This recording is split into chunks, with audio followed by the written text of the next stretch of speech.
ဟန်ရမ်းမျိုးရဲ့တကောင်းရန်ချိန်နန်းတဲ့နေရာမှာနာမကျဖြစ်နေတဲ့ဘရင်ကိုစိတ်ကူးသားရန်အတွက်တမားတော်လေးဆောင်ဝင်းနဲ့တပည့်ဖြစ်သူဒန်နီတို့ဝင်ရောက်လာပါတယ်။တမားတော်တွေကဘရင်ရဲ့နန်းဆောင်တွေကိုမကြည့်မိဖို့အထက်ထပ်မှကြကဘရင်အဆောင်တွေဝင်လာပါတယ်။အသင်ပါလာတဲ့ပစ္စည်းကိုအောက်ချကအထချောင်းကိုအပူပေးရင်းမင်းကြီးကိုစိတ်ဆက်သားဖို့အချက်ပြပါတယ်။ထို့ကြောင့်ဒန်နီလည်းမဝင်မရဲနဲ့ဘရင်အဆောင်လာသွားကစိတ်ဆက်သားနေစဉ်ထူးဆန်းတဲ့အတန်းကြောင့်ငေးကြည့်နေတော့တစုံတစ်ခုကဆွဲခေါ်သွားပါတယ်။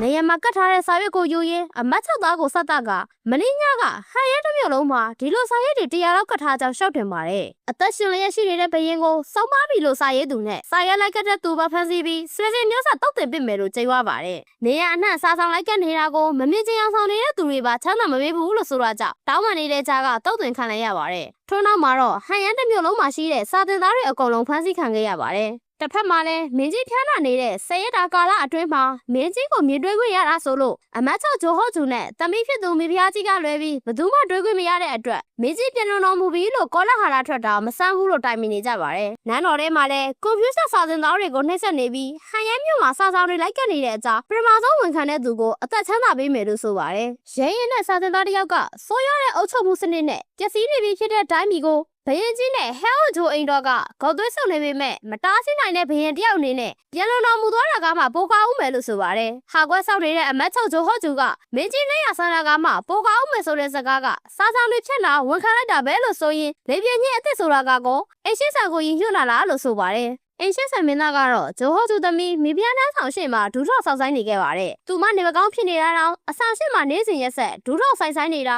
ာဘာကြောင့်လဲလို့မေးတော့နာပကျန်းဖြစ်နေတဲ့ခမဲတော်ကိုအခုထိတွေးခွင့်မရသေးတဲ့အတွက်ဖခင်နဲ့တွေးဖို့တောင်းဆိုပါတယ်။မင်းကြီးကဝတ်သက်ယောဂကြောင့်နာမကျန်းဖြစ်နေတာမို့အင်ရှင်းဆန်မင်းသားတော့တွေးရင်ယောဂကူးဆက်မှာဆိုတာကြောင့်တွေးခွင့်မပေးနိုင်ကြောင်းညင်းဆန်ပါတယ်။ခမဲတော်အသက်ရှင်လျက်ရှိသေးလားဆိုတာပဲပြောပြပေးဖို့တောင်းဆိုပေမဲ့မင်းသားရဲ့မဲတော်ကိုအတုမြူပဲအစေခံတွေအရှိမတော့သူမအမိတ်ကိုအာခံရဲတာကမပွားမြင်ရသေးတဲ့သူမရဲ့သားဖြစ်သူကိုမုန်းနေတာလားဆိုကအိမ်ရှင်းဆန်ကိုပြန်ခိုင်းပါတယ်။မကြေမချမ်းဖြစ်သွားတဲ့အိမ်ရှင်းဆန်ကတော့ခမဲတော်ကိုသွားတွေ့မဲ့အလုံးမှာအချွေရန်တွေကမိဖုရားအမိတ်ထုတ်ထားတော့နန်းတွေနဲ့သွားတွေ့လို့မရကြောင်းတားမြစ်ပါတယ်။မင်းတို့ကိုကိုနေတာအရှင်မင်းကြီးလားဟဲအိုဂျိုအိမ်တော်လားလို့မေးကဟဲအိုဂျိုအိမ်တော်အမိတ်ကိုမလိုက်နိုင်ရတဲ့သူကိုရှိသေးရဲ့လားလို့မေးလိုက်ပါတယ်။ရေဆိုဝစ်ကိုပစ်ချကအဆောင်တော်တွေဝင်လာပြီးကိုရန်တော်ကိုခေါ်ခိုင်းပါတယ်။ဒေါသထွက်နေတဲ့မင်းသားကဇပွဲဘုတ်ကပစ္စည်းတွေကိုပစ်ပေါက်တော့ကိုရန်တော်ကဖမ်းလိုက်ကသူထက်နဲ့စားတော့တန်ချင်းရှိတဲ့ပစ္စည်းကိုမလုပ်ပဲဇပွဲကုန်တစ်ခုအစားထိုးပေးကမိဖုရားကြီးကိုမကျင်တတ်ရင်ဒါနဲ့သာပစ်ပေါက်လိုက်လို့ဆိုပါတယ်။အင်ရှင်းဆန်မင်းသားတစ်ပါးကသူထအတက်ငယ်တဲ့မိဖုရားစကားကိုနားထောင်ရမှာလားလို့ရေယူရင်းခိုင်းစရာတစ်ခုရှိတယ်ဆိုတော့ဘရင်နန်းဆောင်နဲ့ခုံရမှာလားလို့ပြန်မေးပါတယ်။တော်ဝဲကူသားဆောင်မှာတင်ထားတဲ့စိမတ်တန်ယူခိုင်းတော့နေရောညပါအဆောက်တွေကြက်ပတ်ထားတာမို့မလွယ်ကူကြောင်းဆိုပေမဲ့ကိုရင်တန်စနီးအတွက်စပိုဆောင်တွေကဂျင်းစင်းမြစ်တွေနဲ့သူ့ရဲ့အချိုပွဲတွေကမဟုတ်အချိုခိုးယူနေတာကိုဖော်ထုတ်ရမလားလို့ဆိုပါတယ်။အမြဲတမ်းဒါတွေနဲ့ပဲအကြက်မကင်ဘူးပြောပေမဲ့ဒီနေ့ညအချိုပွဲကအမဲသားမဟုတ်လို့ကြားတယ်ဆိုတော့တော်ဝင်နန်းဆောင်ကအဆောက်တွေကမုံမတက်ခင်လူစားလဲတဲ့အချိန်မှာတော့ဝင်လို့ရလောက်မယ်လို့ဆိုပါတယ်။အဆောက်တွေလူစားလဲတဲ့အချိန်မှာပေါ့ရော့တယ်ဆိုတဲ့စကားကြောင့်ညအချိန်မှာတော်ဝင်နန်းဆောင်ဘက်ကိုခိုးထွက်လာခဲ့ပြီးရဲမက်တွေအလက်မှာအိမ်တော်ထဲဝင်လာပါတယ်။တနေရာရောက်မှာတော့မီးရောင်ကြောင့်အကွဲမှာပုံတော့မင်းကြီးပြောင်းနေတဲ့အကြောင်းတီးတိုးပြောတာကိုကြားလိုက်ရပြီးတော်ဝင်အဆောင်ထဲခိုးဝင်လာပါတယ်။ထိုအချိန်တကားတစ်ဖက်မှာထူဆန်းတဲ့အတန်တွေနဲ့အပုံနဲ့ထွက်နေတဲ့အရာတစ်ခုကိုမြင်လိုက်ရကထိုအရာကသူ့စိတ်ချီးကပ်လာချိန်မှာမီးမိတ်သွားတဲ့အတွက်ထိုအရာလည်းပြတ်ကွယ်သွားပါတယ်။ထူဆန်းတဲ့အရာကိုစူးစမ်းချင်တာကြောင့်တကားကိုဖွင့်ပြီးမရဲတရဲကြည့်နေစဉ်အမတ်ချုပ်ရဲ့သားဘုံမရောက်လာကဘာကြောင့်ဒီနေရာကိုရောက်နေတာလဲလို့မေးပါတယ်။ညီဆိုဆိုအနမ်းနဲ့အပေါင်းနဲ့ထွက်နေတဲ့မကောင်းဆိုးဝါးတကောင်ကိုတွေးလိုက်ကြောင်းဆိုတော့ဘရင်အိတ်ဆောင်မှာမကောင်းဆိုးဝါးရှိတယ်ဆိုတာမဖြစ်နိုင်ဘူးဆိုကမင်းသားကိုပြန်လိုက်ပို့ခိုင်းပါတယ်။ပေးချင်နေတဲ့ဖက်နှက်တွေကိုအကဲခတ်ရင်မင်းကြီးပြောင်းနေတာလားမေးတော့မဟုတ်ကြောင်းနဲ့အိမ်နေတယ်ဆိုတဲ့အတွက်ငါကိုယ်တိုင်သွားကြည့်မယ်ဆိုကအထဲဝင်ဖို့လုပ်နေတာမို့ဓာတ်နဲ့ရွေလိုက်ပါတယ်။အိမ်ရှိဆန်ကိုဓာတ်နဲ့ရွေရတာလားမေးတော့မိဖုရားအမိတ်ထုတ်ထားကြောင်းဆိုတဲ့အခါတာမန်နဲ့အမတ်ကတော်ဝင်သွေးကိုခေါ်ရင်ခုတ်လိုက်လို့ဆိုကခမ်းမဆောင်နဲ့ဝင်လာပါတယ်။အသက်ခါစားနေတဲ့အမတ်ချက်ကိုမြင်လိုက်ရကမင်းကြီးပမာနဲ့မင်းရဲ့အဆောင်တော်ထဲမှာမကောင်းဆိုးတဲ့တကောင်ကိုတွေးခဲ့ကြောင်းဆိုတော့ငါလည်းတွေ့တယ်လို့ဆိုပါတယ်။ဖခင်ကိုစိတ်ပူနေတဲ့အနဲ့အာနာလိုချင်းတို့စိတ်ထဲကသေးသေးကြီးနေတဲ့သားတစ်ယောက်နဲ့မင်းကြီးကိုလှုပ်ကြံပြီးရာဇပလင်ပေါ်သူတို့ကြိုက်တဲ့သူကိုတင်မဲ့လူတွေစုကြောင့်နောက်တစ်ချိန်မှာတာမန်နန်းတွင်အမတ်ကတော့တော်ဝင်သွေးကိုဓာတ်နဲ့ရွယ်လို့ရကြောင်းချိတ်ချောက်တယ်လို့ပြောပါတယ်။မင်းကြီးကနေပြန်ကောင်းပြီမို့မိဖုရားဆောင်စီသွားတယ်လို့ဆိုကသားဖြစ်သူပုံမီကိုပြန်လိုက်ဖို့ခိုင်းတာကြောင့်မကျင်မနှက်နဲ့လည်းပဲပြန်လာခဲ့ရပါတယ်။အဖမ်းခံရမလို့ဖြစ်ခဲ့တဲ့ကြားကစိတ်မတန်ရအောင်ယူခဲ့တယ်ဆိုကပေးလိုက်ပါတယ်။ ပြီးခဲ့တဲ့လကုန်10 ရက်နေ့ကစပြီးမင်းကြီးနေမကောင်းစားဖြစ်ကဝက်သားယောဂကြောင့်အပြင်းခံစားခဲ့ပါတယ်။ယောဂပြင်းထန်လာကကိုရောမရှိတော့ဘူးလို့ရေးထားပေမဲ့နောက်ရက်တည်းအတွက်စိတ်မတန်ရေးထားတာမရှိတော့ပါဘူး။တော်ဝင်သမားတော်ရုံးကနေတိုင်းစိတ်မတန်တင်ရပေမဲ့အခုတော့ကွက်လက်ဖြစ်နေတာဟ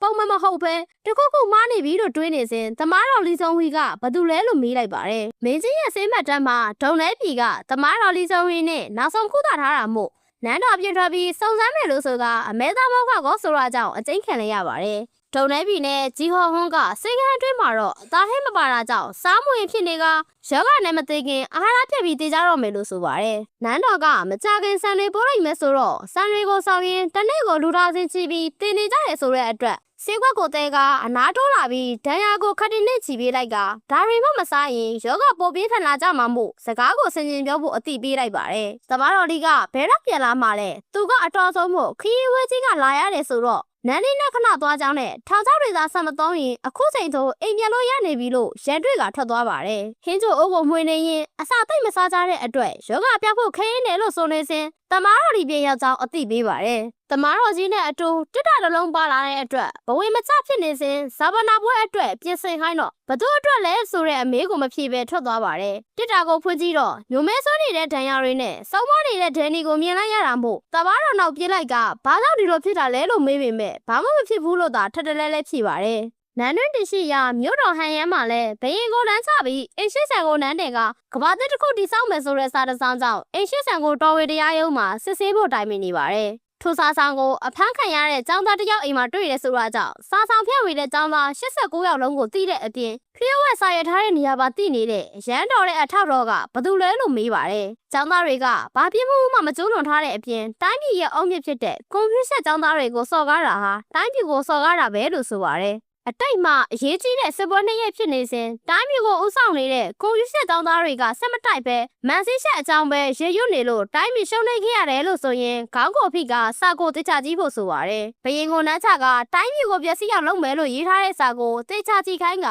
အရင်တုန်းကလိုတိုင်းပြည်ပျက်စီးမဲ့အရေးကိုနန်းတွဲအမတ်တွေကဘာမှမလုပ်ဘဲထိုင်ကြည့်နေရမှာလားလို့ဆိုကအိတ်ဆက်ဆယ်မင်းသားကိုတရားရုံးကိုဖမ်းခေါ်လာဖို့အမိန့်ပေးပါတယ်။အမတ်6သားဘုံမီကအစိခိုင်းရဲ့ခေါင်းပေါင်းကိုဓာတ်နဲ့ပိုင်းကအိတ်ဆက်ဆယ်ပမာနဲ့မသိရင်ခေါင်းပြက်ပဲဆိုတော့တုတ်ဆိုင်နေတဲ့အစီကံစားဘေးကတယောက်ကသူတို့လည်းတနေကုန်လိုက်ရှာနေကြောင်းနဲ့နန်းတွင်းထဲမှာမရှိတော့ဘူးဆိုတာမို့နေရာအနှံ့လိုက်ရှာဖို့အမိန့်ပေးပါတယ်။အိမ်ရှိဆန်ကတော်ဝင်မင်းသားမဟုတ်တော့ပဲအခုတပုံဖြစ်နေပြီလို့အသိပေးကအစီခံရဲ့လေပင်ကိုဓာတ်နဲ့ချက်ကထွက်သွားပါတယ်။စင်ရင်သားရက်ကွက်အတွင်းမှာရေစုံမြောင်းနဲ့စော်ကစားနေတဲ့မောင်နှမနဲ့အလေးသွားနေတဲ့ကလေးတယောက်ကြောင့်အိမ်ရှိဆန်ကနှာခေါင်းကိုပိတ်လိုက်စဉ်နန်းထဲမှာအမှုထမ်းမှုတဲ့ပက်ခွန်ရောက်ဆိုသူထွက်လာပါတယ်။အိမ်ရှိဆန်ကိုယ်တိုင်လဲလာတာဘာအကြောင်းလဲလို့မေးတော့သူတာဝန်ကြားတဲ့တတိယလာထဲမှာဒုံနေပြည်နယ်ကရောက်လာတဲ့တမားတော်လေးအကြောင်းမေးတော့တမားတော်ကြီးကပြဲသွားကြောင်းနဲ့အတူပေါ်လာတဲ့တပည့်ကနေမကောင်းဖြစ်သွားတယ်လို့ဆိုပါတယ်။အိမ်ရှိဆန်ကယောဂလက္ခဏာအကြောင်းမေးခိုင်းတော့နေမကောင်းတဲ့ပုံမပေါ်ပဲသတ္တဝါတကောင်တိုက်ခိုက်ခံရသလိုပြင်းပြင်းထန်ထန်ဒဏ်ရာရသွားကြောင်းဆိုပါတယ်။မိဖုရားမရိပ်မိခင်အမြဲပြန်ရမယ်လို့သတိပေးပေမဲ့ခမဲတော်ဘာတွေဖြစ်နေလဲဆိုတော့သိရဖို့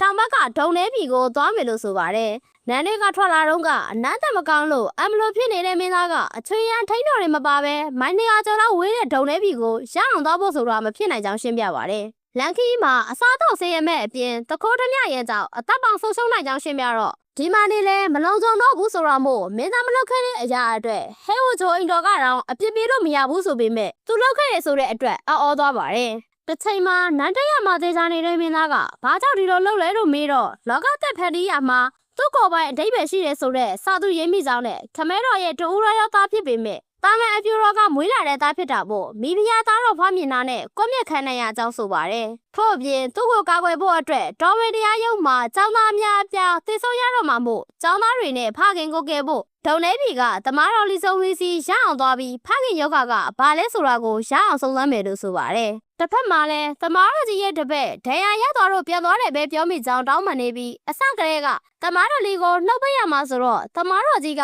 သုံးဝင်သေးပေမဲ့မင်းသားကတော့အသုံးဝင်တော့ဘူးလို့ဆိုပါတယ်တော်ဝင်ထုထတာ90နဲ့ရဲမဲ့အများအပြားဒုံနေပြည်ကိုအင်းရှက်ဆန်မရောက်ခင်ရအောင်သွားကလိုအပ်ရင်မင်းသားကိုရှင်းပြဖို့အမိန့်ပေးပါတယ်ဆေးမြစ်တူးနေတဲ့တမားတော်ကိုဒဲနီဆုံးသွားတဲ့ပုံစံကိုအခုထိမျက်စိထဲကမထွက်ကြောင်းဆိုကပြန်လာစဉ်မိကိုခေါင်းတိုင်ကမိကိုတွေကြောင့်အထူးဆန်းဖြစ်နေပါတယ်အထက်ရောက်တော့အစားတော့ပြက်နေကြတဲ့လူနာတွေကအသားဟင်းကိုအပေါ်တရစားနေကြတာမို့မိကိုဆောင်တွေကချက်ပြုတ်နေသူကိုဘာတွေဖြစ်နေတာလဲလို့မေးပါတယ် လူတွေကငတ်ပြီးတေတော့မလို့ဖြစ်နေပေမဲ့သမားတော်ဒီကတော့အခန်းထဲကတောင်ထွက်လာတာမို့တော်တွေကတရေကိုဖမ်းပြီးချက်ပြုတ်ကျွေးမွေးနေတာလို့ဆိုပေမဲ့တောင်တွေကြားထဲမှာတရေမိရဆိုတာကြောင့်အံ့ဩနေပါတယ်အသားမစားရတာကြပြီးဖြစ်တဲ့လူနာတွေကအာပါတရစားနေတာကိုပီတိဖြစ်နေစဉ်ခလေးမွေးကစားမိမကြောင့်ဟင်းရဲ့နောက်တစ်ခွက်လာတောင်းတာမို့မိဖို့ဆောင်နဲ့ဝင်လာပါတယ်ဝက်ပြက်လုံးတဲ့ဟင်းရဲ့ကြောင့်နိုင်ငံတပ်ဖို့ကြံပေမဲ့ခလေးငိုတန်းကြောင့်မတောက်တော့ပဲဟင်းရဲ့ထဲလိုက်စဉ်လက်ညှိုးတစ်ချောင်းကိုထိတ်လန့်စွာမြင်လိုက်ရတာမို့ဟင်းရုပ်ကကိုလွတ်ချပြီးပြေးထွက်လာပါတယ်တရေသားထင်နဲ့အာပါတရစားနေတဲ့လူနာတွေကိုကြည့်ရင်ဒေါသတကြီးနဲ့မုတ်ဆိုးထန်သွားက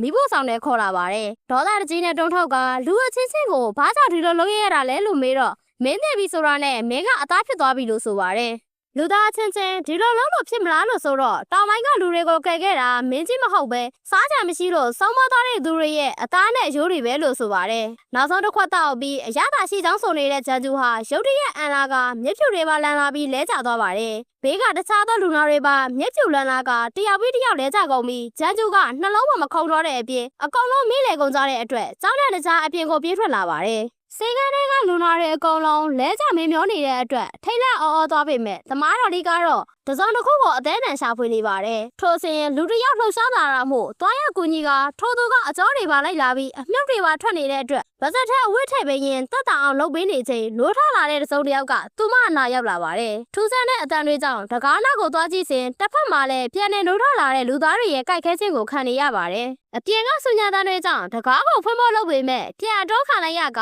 တကားကနေသွေးတွေစီးကြလာပါတယ်မရဲတရဲနဲ့ဖွင့်ကြည့်လိုက်တဲ့အခါမှာတော့